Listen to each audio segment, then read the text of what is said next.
Estamos aqui na casa do professor Arioldo Rocha, uma pessoa muito querida de todos os jataienses. O professor Arioldo é historiador, uma das pessoas que tem na memória boa parte da nossa história, pelo menos. E nós viemos hoje aqui na casa do professor Arioldo para conversar um pouco com ele. Bom dia, professor Arioldo Rocha. Bom dia, Gênio Eurípides. Nós viemos focar um assunto interessante, porque Jataí, além dos cemitérios rurais que nós temos, um dia poderemos falar sobre esses cemitérios e dizer das pessoas que lá foram sepultadas, enfim, conta essa história. Mas houve um cemitério em Jataí que ele é do nosso passado e chama muita atenção, que é um cemitério antes do cemitério Bom Pastor, antes do São Miguel, e ficava ali na região da Vila Brasília, Vila São Pedro, e muita gente não sabe dessa história. E eu vim aqui hoje, professor, para nós tentarmos lembrar do início daquele cemitério ali naquela região da Vila Brasília, mais à esquerda, para quem sobe na avenida principal da Vila Brasília, tem a Igreja Santana. Eu queria que você focalizasse para nós essa história. Bom, a cidade começou hoje chamado Praça José Manuel Vilela, inclusive tem o grupo lá com o nome dele e a casa está lá ainda, né? Começou a acontecer o falecimento das pessoas e não tinha uma localização perfeita para que os parentes futuramente pudessem localizar onde estava o fulano, né? Então o Zé Manuel Vilela achava que o cemitério devia ficar longe da cidade. Como você medindo a distância da casa dele lá, não é perto. E o pessoal falecia, naquele tempo não tinha caixão. Não. Era carregado na rede. Um na frente segurando os dois punhos da rede aqui e outro cá atrás segurando também no punho e dobrava. Lá eles enterraram mais ou menos umas 50 pessoas. Pelo o apanhado que eu fiz uma vez, ainda não tinha mexido naqueles lotes, não tinha ainda a Vila São Pedro. Nós morávamos numa casinha na Vila São Pedro, só tinha uma casa, que era uma chácara chamada Toribes Prato. Toribes, José Toribes da Costa. Aí a gente saía, quando falava no cemitério, a gente saía para ir lá ver. Ainda estava muitos túmulos cobertos de tijolo, sabe? Não tinha cimento, não tinha nada. Eles faziam aquela tapagem ali. E meu pai sempre falava que aqui tá os baianos que foram os primeiros que chegaram para cá. Depois, os baianos que morriam aqui e enterravam lá. Então, a gente ficou observando que, posteriormente, quando foi construir a igreja de Santana, lá no... Eles queriam fazer mais acima um pouquinho.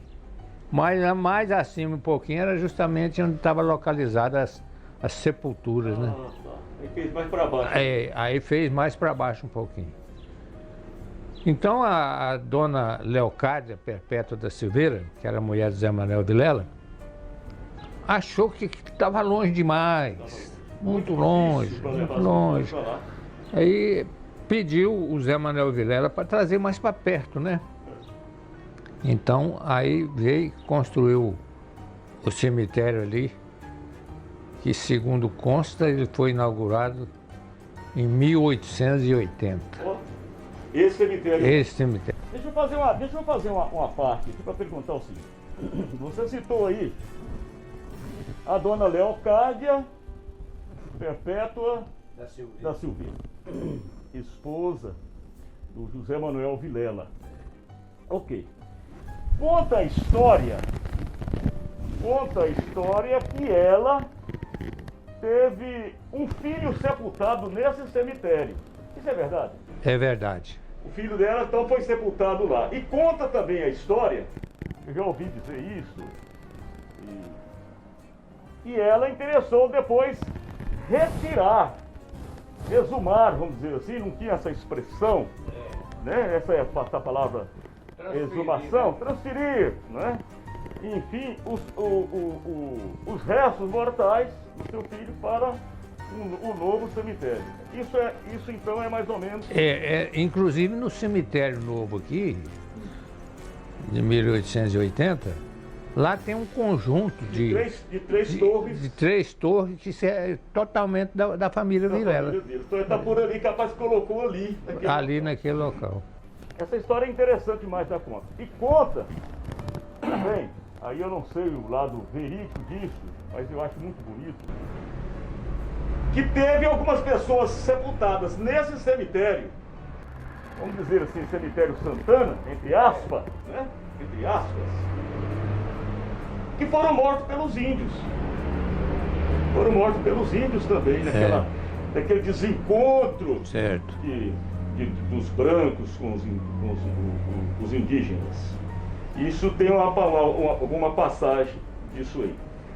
A igreja Santana foi construída então abaixo dele, e está lá até hoje, sendo venerada, né? Sendo bastante frequentada lá pelaquela comunidade. Eu queria perguntar a você também, Arioldo, se você lembra, se consta da sua lembrança, alguns nomes de pessoas que foram sepultados lá. Bom, difícil, né? É difícil. A gente só sabe que aqui no Rio Doce, aqui para cima, pro lado já de Caiapônia, tem um lugar lá que chama Val do Urubu. E os índios saíram lá de Mato Grosso, e lá nesse Val do Urubu era a fazenda do José Manuel Vilela. E eles chegaram lá e matou 3 filhos do Zé Manuel Vilela. Justamente os 3 estão enterrados lá, era enterrado lá no Santana, lá, como você falou.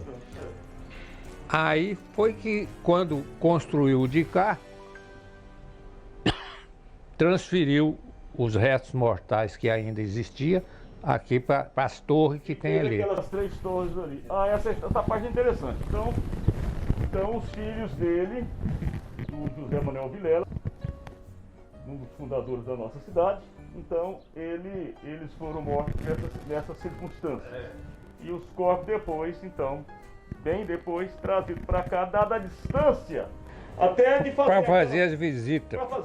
Uma das alegações da Leocádia, que era muito, ela já estava de idade. E tinha toda uma influência, comunidade muito pequena, e eles decidiram então fazer ali o cemitério São Miguel. Então veja só que é uma passagem interessante. Esse programa que nós estamos trabalhando para ajudar, contar, recontar, rever a nossa história, as nossas reminiscências, ele tem um condão maior, que é a informalidade. Então veja só que nós não estamos aqui, estamos respeitando a distância, o distanciamento, que é observado nesse momento, porque passa o nosso país em relação à saúde pública, mas a informalidade é que manda, né? Aqui o cinegrafista é o Kelvis, esse material vai para a prefeitura e lá eles fazem um trabalho. Eu sou apenas um colaborador, um apaixonado por Jataí, como é o próprio Arioldo Rocha. Você vai ficar devendo para nós mais alguns programas. Sei. E nós vamos gravar com você uma sequência de 10 programas. E nós vamos falar aí de uma série de assuntos importantes, sempre focalizando um assunto. Jânio, deixa eu só lembrar uma coisa aqui. Quando construiu a Vila São Pedro, o cemitério ficou do lado esquerdo. Certo. Da avenida que sobe. A principal lá, que sobe no Rua Canadá.